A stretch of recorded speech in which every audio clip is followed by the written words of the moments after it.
Grabe. Wow. Yung ulan natin hanggang ngayon mga kainis, umuulan pa rin, no? Grabe, oh. Hanggang ngayon ilang linggo nang ganito, no? Na walang tigil yung ulan. Tapos nako, yung mga basement mga kainex, meron ako narinig, mga basement ng mga nakatira dito sa Canada, pinasok daw ng tubig ng ulan, ano? Kasi nga walang hinto yung pagbagsak ng ulan. Winter, spring, summer, or fall, tuloy ang buhay sa Canada. Nako, isang buwan na siguro tong bagsak ng ulan na to. Mabuti na lang yung basement namin, kahit pa paano, medyo wala naman ako napapansin na tumatagas na tubig ulan mula sa labas ng bahay natin, ano. Ito may puno tayo rito, siguro malaking tulong tong puno natin dito. Grabe. Kanina kasi pagpasok ko sa trabaho, may mga nag-uusap-usap na yung mga basement nga raw pinasok.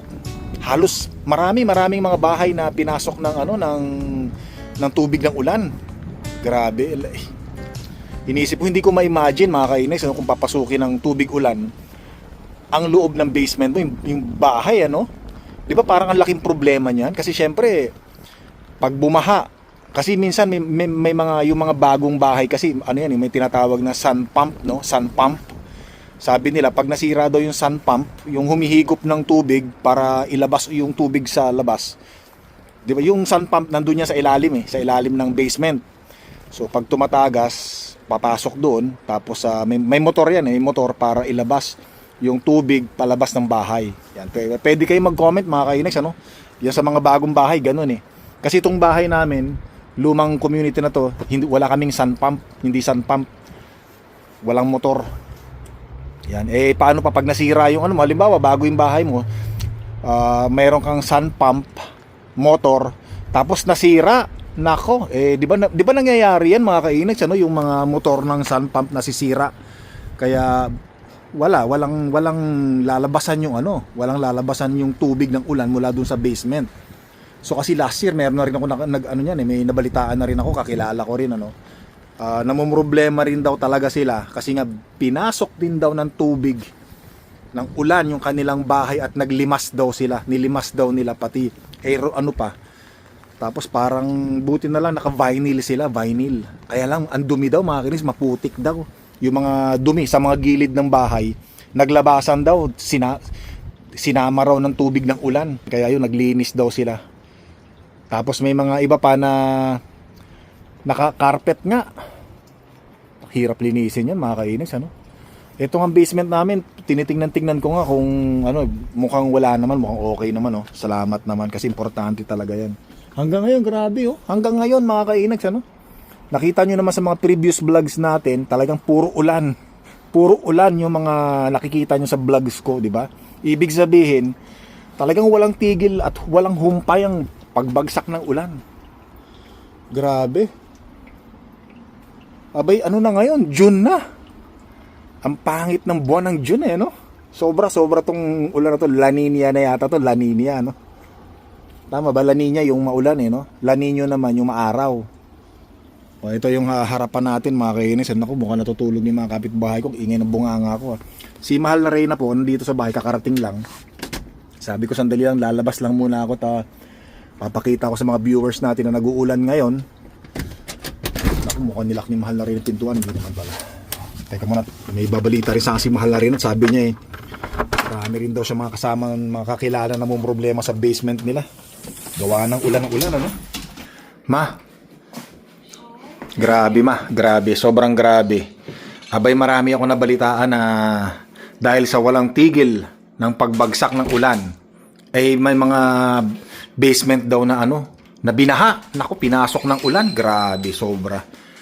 Pagpasok kasi kanina sa trabaho, maraming nagsabi sa akin na marami raw mga kainis, call sick.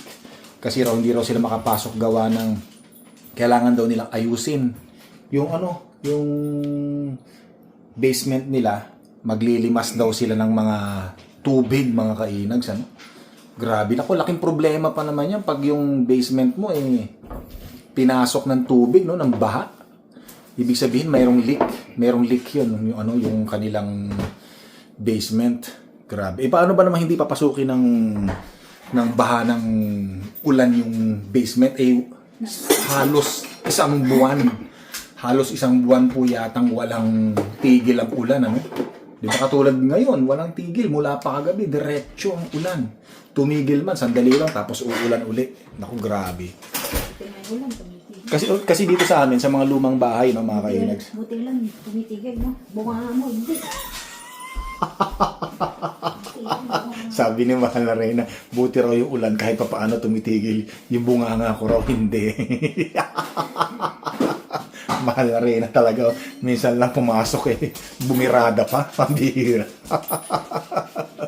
So yun yung mga kainas, no? Kasi yung itong ano namin, basement kasi namin. Ano to, yung mga lumang bahay, ano? Meron drainage. Drainage yan. So merong butas yung basement namin kung sakaling bumaha, doon papasok sa butas.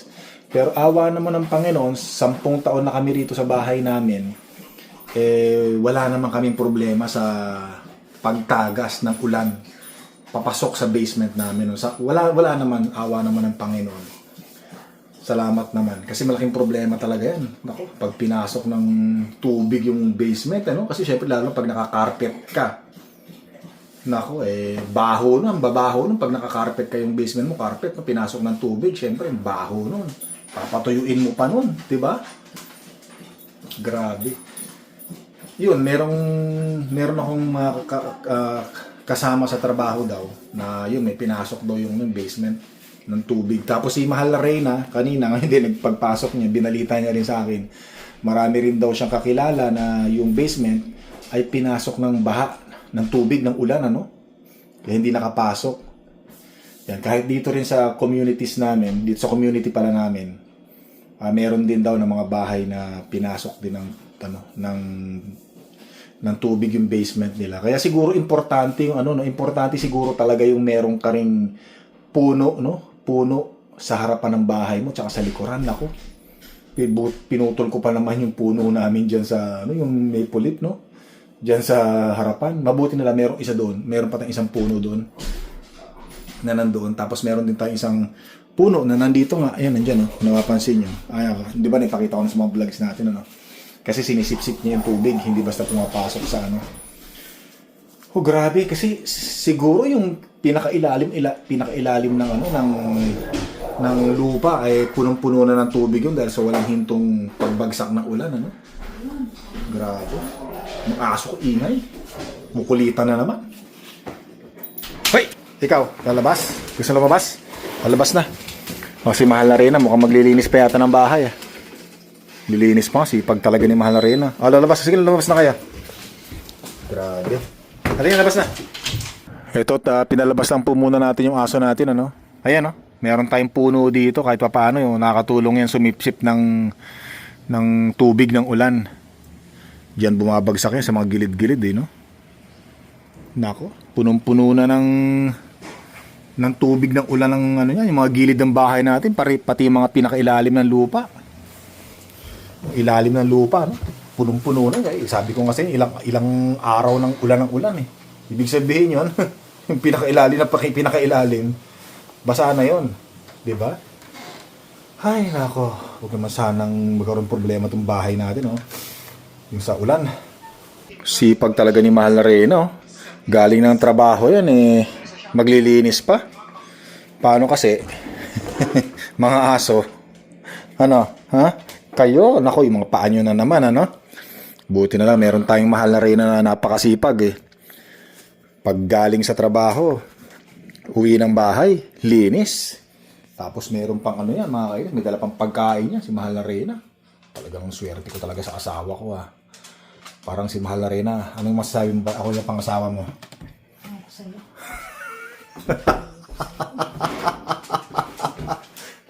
Kala ko sasabihin mo, ikaw, swerte. Ako, sabi niya, siya raw baka hindi. Galing, ho? Kita nyo naman, sipag yan. Nabigyan mo ng pagkain ng aso. Tapos na, napakain na rin yung mga aso. Ano saya? Nako. Marami ka rin mga kakilala na binahing basement? Hindi, isa lang. Isa lang. Pero may ano, no, balita. Marami yung mga napapanood dati sa TV dito. Dami rin. Eh kung dito nga lang sa sala namin, mga kainis, hirap na maglinis si Mahal na Reyna, tsaka ako. Eh how much pa kung ang basement natin ay bumaha, eh, no? Nako, kailangan mo talagang umabsent para linisan. Siyempre, papabanguhan mo pa yan. Dapat yung map mo, lalagyan mo ng Downy yan, di ba? Downy, mabango talaga. Eh paano kung walang hinto ang ulan? Eh di wala ring hinto yung pagpasok ng ulan sa basement, no? Grabe, sakit sa ulo nun. Paano kaya maano yun? Paano kaya matatakpan ng ano yun? Yung mga tagas, no? Paano kaya? Di syempre, pagka gusto mo makita yung kung nasaan nagsisimula yung tagas ng mga ulan sa basement mo, hahanapin mo yun, mga kainags, ano? Tapos syempre, babakbakin mo yung mga ano, no? Mga drywall. Nako, laking problema yan, eh, no? Hindi, yung nakikita, yun lang naman yung nakikita ko, mga kainags, ano? Halimbawa, yan. Nandyan nagsisimula yung tagas ng ulan. 'Di ba? Halimbawa lang, kailangan mong baklasin niya kasi gusto mong tapalan, eh. So, siyempre, pag baklas mo yan, eh, trabaho na yan. Tsaka gastos, 'di ba, mga kainis, ano? Eh, pagka minalas-malas ka pa, wala pala dyan yung tagas. Kumbaga, dumaan lang. 'Di ba? Hahanapin mo ulit kung nasaan yung ano, pinakamaganda niyan. Babaklasin mo lahat ng drywall hanggang sa makita mo kung saan nagsimula yung tagas. Tapos lalagyan mo siya ng tatapalan mo siya, di ba? Mayroon pang tapal dyan sa mga, mga tumatagas na ulan mula sa pader, no? O siyempre, pag natapalan mo na, lalagyan mo uli ng ng drywall, no? Bibili ka uli ng drywall, di ba? Gastos. Eh, kung marunong ka magkarpintero, eh paano kung hindi ka marunong magkarpintero? Iuupa mo ngayon siya, no? Magre-renta ngayon, mag-hire ka ngayon ng karpentero para maayos, di ba? Laking gastos, eh, no? Laking gastos nun. Hindi, nababanggit ko lang yung mga posibilidad na mangyari, mga kainis, ano? Yung mga possible na talagang mangyayari talaga ganon. So, naisip ko lang din.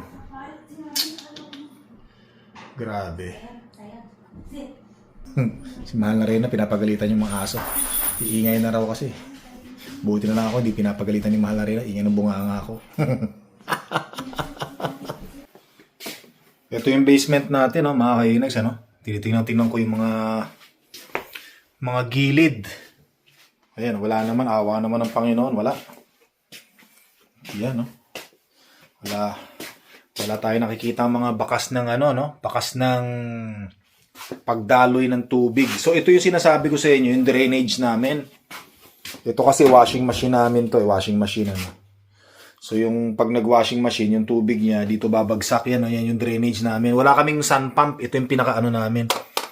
Yan, pakita ko siya, Buksan natin ilaw, Yan, diyan bumabagsak, Diyan bumabagsak yung tubig.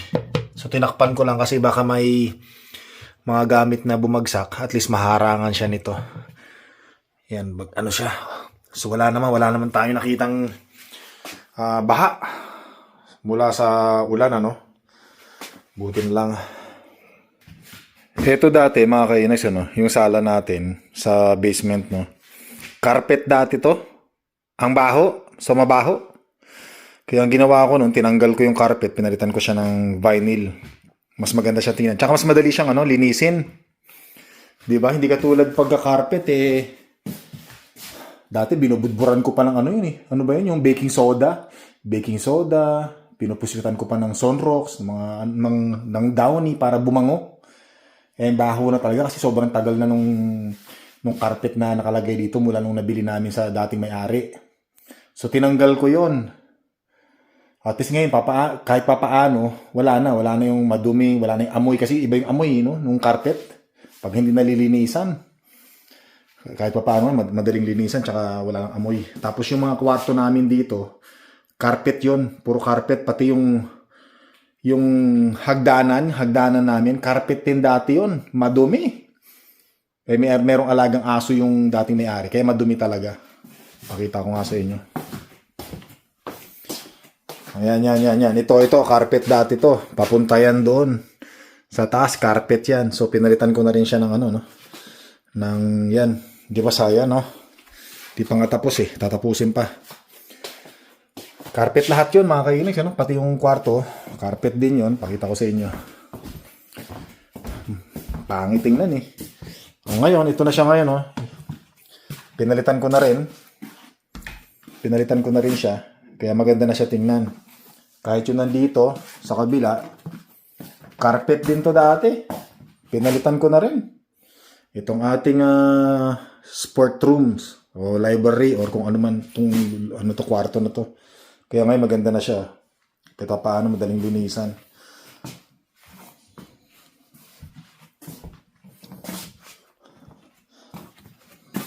Tsaka ano to mga kainags, ano? Nakaangat to eh, nakaangat. Nakaangat yan. Ito yung pinakaan nyo talaga. So meron pa siyang ano rito, no, kahoy. Para ano, kung sakaling may tubig, hindi mababasa basta yung flooring. Tapos nako, 10 taon na pala to mga kainags, ano? Itong aming hot water tank. Kasi kailan ba namin pinaginawa to? Ito totoo yan, no?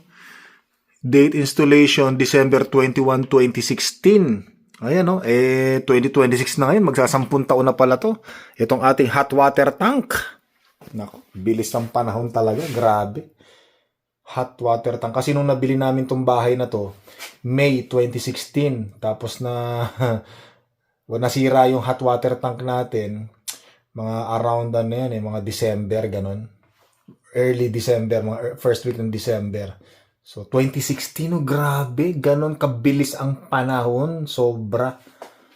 Magsasampung taon na pala to. Diyos ko, day.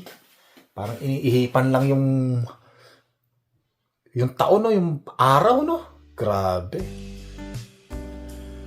Yun, malinis, mga kainis. Malinis. Salamat sa Panginoon at wala tayong nakitang problema sa basement natin. Maganda, matibay ang pagkakagawa. Salamat, Lord. Thank you. Papahinga na muna ako makinig. So magkita tayo bukas, ha. Pagod na ako sa trabaho. Napagod na rin yung bunganga ko sa kabunganga. Good morning, Malarena.